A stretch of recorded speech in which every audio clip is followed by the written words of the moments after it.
İçeride ve dışarıda barış. Eğer içeride ve dışarıda barış olmadığı zaman hayatta ne oluyor? Onlara bakacağız. Ve biz eğer kendi iç dünyamızda bir huzur teşkil ettiysek dışarıya bu nasıl yansır? Hayat aynasına nasıl yansır? Ya da içeride çekişmelerimiz, itişmelerimiz varsa, kendimizi suçlamalarımız, kızgınlıklarımız ve öfkelerimiz varsa öyleyse çevremizde, hayatımızda dışarısı dediğimiz ilişkilerimize, hayatımıza nasıl bir durum olur? Ve bunun sistemini, mekanizmasını birlikte bakarak bir açı genişlemesi yapalım. Faydamıza idrakler olsun. Dünya böyle. İşte bak inişler var, çıkışlar var. Karşılaştığımız bu kadar böyle olaylar var.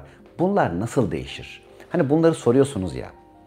Göreceksiniz, izleyeceksiniz. Kiminin dünyası nasıl şekilleniyor, kimininki nasıl şekilleniyor. Şimdi kampta tabii bayağı da deprem bölgesinden dostlarımız vardı. Neredeyse bir 1/3'e yakın, 1/4'e yakın civarında diyelim.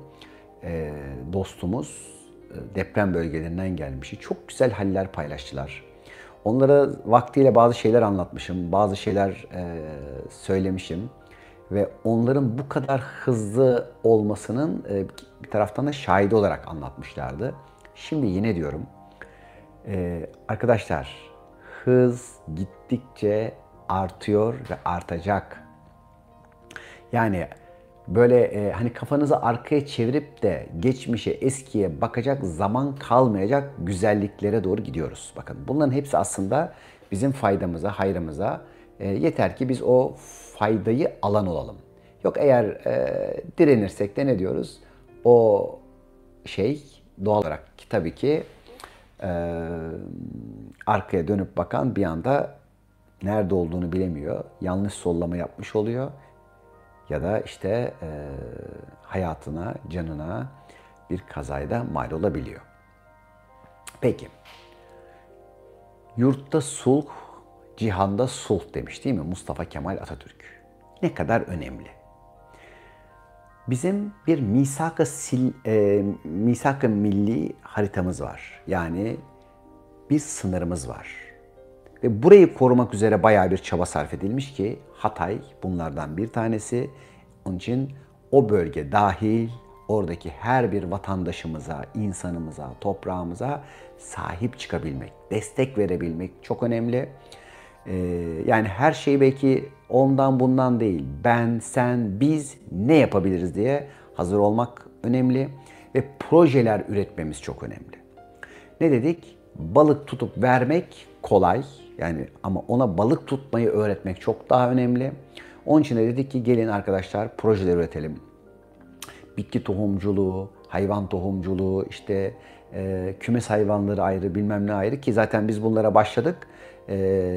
Bir hafta sonra büyükbaş hayvanlarda transferler birazcık engelli görünüyor. Bazı yasalar, birçok yerlere giden tebligatlar falan. Yani hani diyorlar ki hani siz söylediğiniz ondan mı oldu? Yoksa sizi duydular işte hani ona göre önlem mi alıyorlar diye. Çünkü bunları başlatıyoruz. Dünyada nasıl ki küresel bazı projeler varsa insanın da bizim de birbirimize yapacağımız yardımlaşmalar var. Evet, ana damarlar tutulmuş olabilir ama kılcal damarlar boş. Kılcal damarlarla hücreleri, organları hep beraber el birliğiyle minnacık besleyebiliriz dedik. Yani her birimiz bahçesine 10 tane, 100 tane işte bir tavuk alıp da tabii gidiyorum. Şimdi hani bak diyorlar bizim tavuğumuz var, şunumuz var. Gidiyorum bir bakıyorum çiftlik tavuğu. Ne yapalım diyorlar işte biz bak bu kara tavuk, bu sarı tavuk, bu beyaz tavuk. Anadolu'nun diyorum horozlu, her şeyiyle hani doğal böyle paçalı tavuğu, işte yok tokat tavuğu, denizli horozu bilmem neyse bunlar nerede? Birçok yerlerde buna onun için dikkat ediyoruz. Yani çiftlik tavuğu alana destek verilmiyor.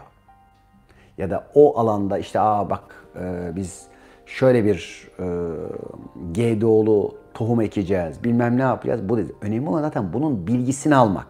Ne işlere yaradığını vakti geldiğinde daha iyi anlayacaksınız. Bakın. Ama şu anda önce bunları yapalım, birbirimize destek olalım ve yardımlaşmayı da biraz hatırlayarak. Yani yardım aldığında yardım elini sen de uzat. Yani bir el alıyorsun, o eli sen de ver. Bu hem bir şifacılık hem maddi manevi bir o alanın içerisinde, bir enerji alanının içerisinde birbirimize destek olmak ve buradan o yardımı yaparken yapmanın mutluluğunu yaşamak için verdim diye değil. Bak bunu ben yaptım diye de değil. Zaten olacak olan bir yardımın içerisinde İbn Sina Kadem Şifa Vakfı ile beraber inşallah bu faydanın aracısı olacağız. Şimdi dedik ki arkadaşlar, içeride barış çok önemli. Birçok insanı görüyorum, seyrediyorum. Hepimiz seyrediyoruz. Yani onların gözünün içerisinde kırmızılıklar, şimşekler, işte hiddetinde, sesinde, davranışlarında bir ateş fazlalığı var. Şimdi bu özellikle savaş çıkaran bu enerjiler, içeride savaş çıkartmak üzere bu frekanslar bizim üçüncü yani güç merkezimizle alakalı yeteri kadar enerjinin dengede olmamasından kaynaklanıyor. Çünkü biliyorsunuz hani kök çakradan gelen kırmızı enerji turuncuya, turuncudan sarıya geçiyor. Fakat eğer sarıdan yeşile yani hayatın ve olanın güzelliğini kabule geçemediğinde tekrardan aşağıya iniyor ki işte tekrardan kırmızı turuncu sarı, kırmızı turuncu sarı ve bir ateşin içinde kalıyor. Kur'an bunlara ebedi cehennemliktir diyor. Yani o ateş çarkından çıkamayanlar. Peki ne oluyor da bu güç merkezinde insanlar tıkanıyor? Burada özellikle ben bilirim, ben yaparım, benim dediğim olsun ya da işte önce ben. Şimdi özellikle çevrenizde bunları seyrediyorsunuz. Birçok o tartışan, hatta yani aile içinde tartışanlara bakın. Çevrenizde işte siyasette olsun, işte din sistemlerinin içinde olsun, çeşitli yollarda, apartman toplantılarında birçok kişi şunu yapıyor. Ben daha iyisini bilirim, daha doğrusunu bilirim, benim dediğim gibi olsun. Ve birçok kişi de hani yeteri kadar daha fikir sahibi olmadan bir konuda bilgi sahibi olduklarını zannederek çeşitli konuları savunuyorlar ve bilmiyorum demek ya da işte şu anda henüz ben bunları öğrenme yolundayım, daha iyi anlamak üzere seni dinleyeyim demekten birazcık çekinebiliyorlar. Oysa ki önce dinlemek, alabilmek ve gerektiğinde sen haklısın diyebilmek nasıl bir şey? İşte burada geri çekilmeyi bilmek önemli. Geri çekilebilmek dişil bir enerji. Öne çıkabilmek eril bir enerji. Yani burada dişil enerjisiyle, annesiyle, dişisiyle, karısıyla, maddeyle, dünyayla eğer yeteri kadar barış olmadığında kişiler geri çekilemiyorlar diyelim. İşte burada bunu cinsellikten düşünün, hayattaki ilişkilerden, konuşmadan, herhangi bir yerdeki bir fikir teattisi ya da bir tartışmadaki duruma bakın. Bunların her bir tanesini öncelikle izlediğinizde bunları görürsünüz. Önce izleyeceğiz, ortamdaki durum tespitini yaptıktan sonra bir de kendimize bakacağız. Ben peki bunları nerede yapıyorum? Şimdi kolayı var. Şimdi önce hepimiz belki şunu diyebiliriz. Ben çok barışçıl bir insanım, işte çok güzel, işte şöyle yapıyorum. Şimdi öncelikle her birimiz hareket etmediğimiz alanlarda, yataya gittiğimiz alanlarda bir şeye kızabilmek, öfkelenebilmek ve hareketlenebilmek için bir ateş frekansı çekebiliyoruz. Bu bilgi şimdi öncelikle neden savaşlara ihtiyaç duyduğumuzu hatırlatıyor bize. Öyleyse herhangi bir yerdeki yoğun hareket enerjisi o bölgeye aşırı yatay ve hareketsizlikten geliyor. Tıpkı depremlerde, işte yangınlarda ya da öfke, kızgınlık ya da aşırı aktivasyon gerektiren durumlarda olduğu gibi.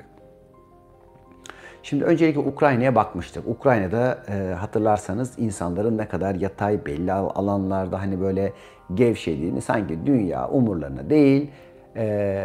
Yani hiç şu anda dahi mesela o bölgelerde insanlar ne için savaştığını bilmiyorlar.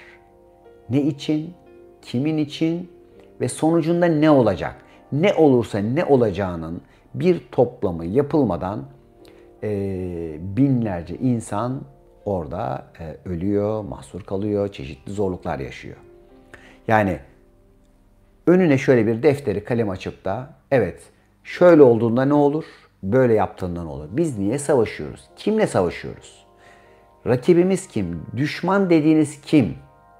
Şimdi Rusya ile biliyorsunuz ki Ukrayna yıllarca Sovyetler Birliği, Sosyalist Cumhuriyetler Birliği çatısı altında birlik olan bir ülkeler grubuydu. Hatta Ukrayna'nın Rusya'nın arka bahçesi olduğu söylenirdi.